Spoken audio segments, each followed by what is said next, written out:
पाठ 14। लोकगीत। लोकगीत अपनी लोच, ताजगी और लोकप्रियता में शास्त्रीय संगीत से भिन्न है। लोकगीत सीधे जनता के संगीत हैं। घर, गांव और नगर की जनता के गीत हैं ये। इनके लिए साधना की जरूरत नहीं होती। त्योहारों और विशेष अवसरों पर ये गाए जाते हैं। सदा से ये गाए जाते रहे हैं और इनके रचने वाले भी अधिकतर गांव के लोग ही हैं। स्त्रियों ने भी इनकी रचना में विशेष भाग लिया है। ये गीत बाजों की मदद के बिना ही या साधारण ढोलक, झांझ, करताल, बांसुरी आदि के मदद से गाए जाते हैं। एक समय था जब शास्त्रीय संगीत के सामने इनको है ही समझा जाता था। अभी हाल तक इनकी बड़ी उपेक्षा की जाती थी, पर इधर साधारण जनता की ओर जो लोगों की नज़र फिरी है तो साहित्य और कला के क्षेत्र में भी परिवर्तन हुआ है।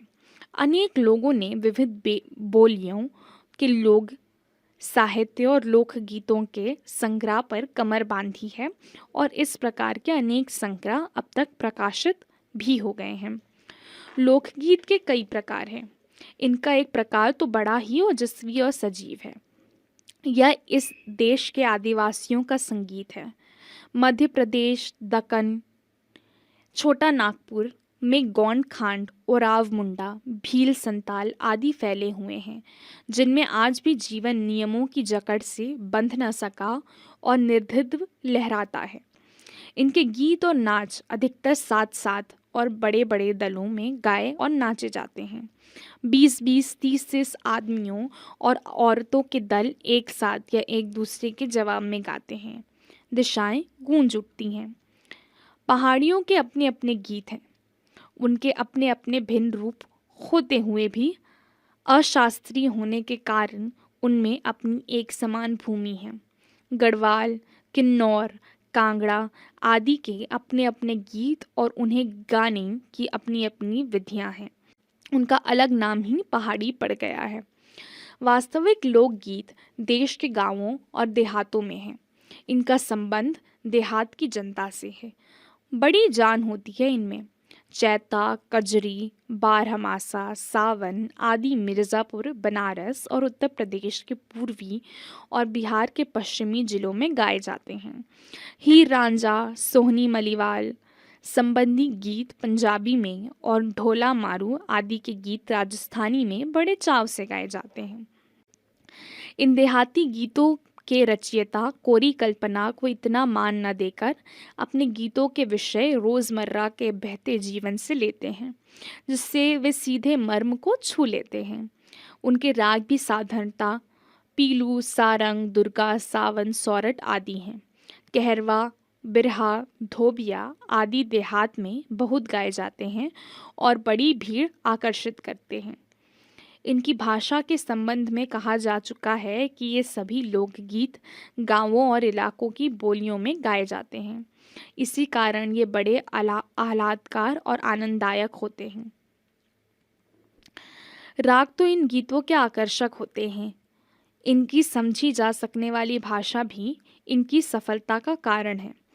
भोजपुरी में करीब 30-40 वर्षों से बेदिसिया का प्रचार हुआ है। गाने वालों के अनेक समूह इन्हें गाते हुए देहात में फिरते हैं। उधर के जिलों में, विशेषकर बिहार में, विदेसिया से बढ़कर दूसरे गाने लोकप्रिय नहीं हैं। इन गीतों में अधिकतर रसिक, प्रियों, परदेशी प्रेमी और प्रियाओं की बात रहती है और इनसे करुणा और विरह का रस बरसता है। जंगल की जातियों आदि के भी दल गीत होते हैं जो अधिकतर बिरहा आदि में गाए जाते हैं। पुरुष एक ओर और स्त्रियां दूसरी ओर एक दूसरे के जवाब के रूप में दल बांधकर गाते हैं और दिशाएं गूंजा देते हैं। पर इधर कुछ काल से इस प्रकार के दलीय गायन का हास हुआ है।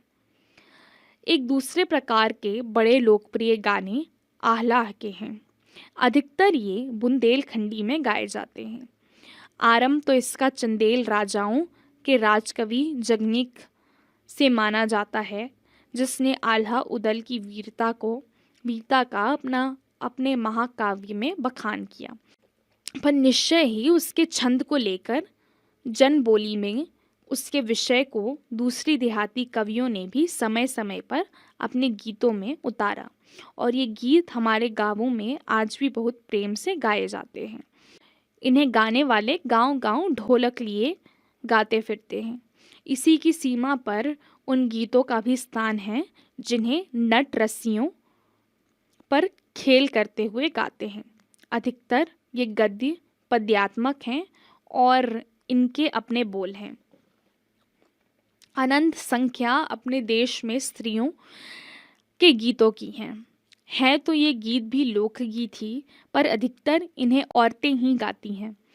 इन्हें रचती भी अधिकतर वही हैं। वैसे मर्द रचने वालों या गाने वालों की भी कमी नहीं है, पर इन गीतों का संबंध विशेषता स्त्रियों से है। इस दृष्टि से भारत एक दिशा में सभी देशों से भिन्न है, क्योंकि संसार के अन्य देशों में स्त्रियों को अपने गीत मर्दों या जनगीतों से अलग और भिन्न नहीं है, मिले जुले ही हैं। त्योहारों पर नदियों में नहाते समय के, नहाने जाते हुए राह के, विवाह के, मटकोड़, जौनार के, संबंधियों के लिए प्रेमयुक्त गाली के, जन्म आदि सभी अवसरों के अलग अलग गीत हैं जो स्त्रियां गाती हैं। इन अवसरों पर कुछ आज से ही नहीं, बड़े प्राचीन काल से वे गाती रही हैं। महाकवि कालिदास आदि ने भी अपने ग्रंथों में उनके गीतों का हवाला दिया है। सोहर, बानी, सहरा आदि उनके अनंत गानों में से कुछ हैं। वैसे तो 12 माह से पुरुषों के साथ नारियां भी गाती हैं। एक विशेष बात यह है कि नारियों के गाने साधारणतः अकेले नहीं गाए जाते हैं, दल बांधकर गाए जाते हैं। उनके कंठ एक साथ फूटते हैं। यद्यपि अधिकतर उनमें मेल नहीं होता, फिर भी त्योहारों और शुभ अवसरों पर वे बहुत ही भले लगते हैं। गांवों और नगरों में गायिकाएं भी होती हैं जो विवाह, जन्म आदि के अवसरों पर गाने के लिए बुला ली जाती हैं। सभी ऋतुओं में स्त्रियां उल्लसित होकर दल बांधकर गाती हैं, पर होली, बरसात की कजरी आदि तो उनकी अपनी चीज़ है, तो सुनते ही बनती हैं। पूरब की बोलियों में अधिकतर मैथिल, कोकिल, विद्यापति के गीत गाए जाते हैं, पर सारे देश में कश्मीर की कन्याकुमारी, केरल तक, कन्यावाड़, गुजरात, राजस्थान में उड़ीसा, आंध्र तक अपने अपने विद्यापति हैं।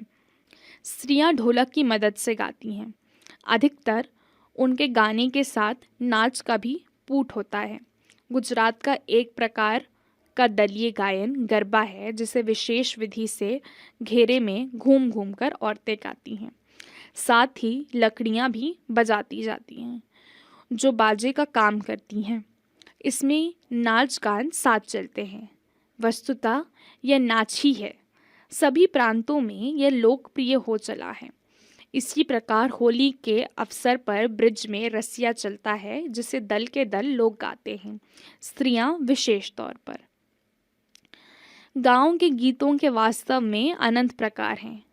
जीवन जहाँ इठला इठला कर लहराता है, वहाँ भला आनंद के स्रोतों की कमी हो सकती है। उद्दाम जीवन के ही वहाँ के अनंत संख्यक गाने प्रतीक हैं।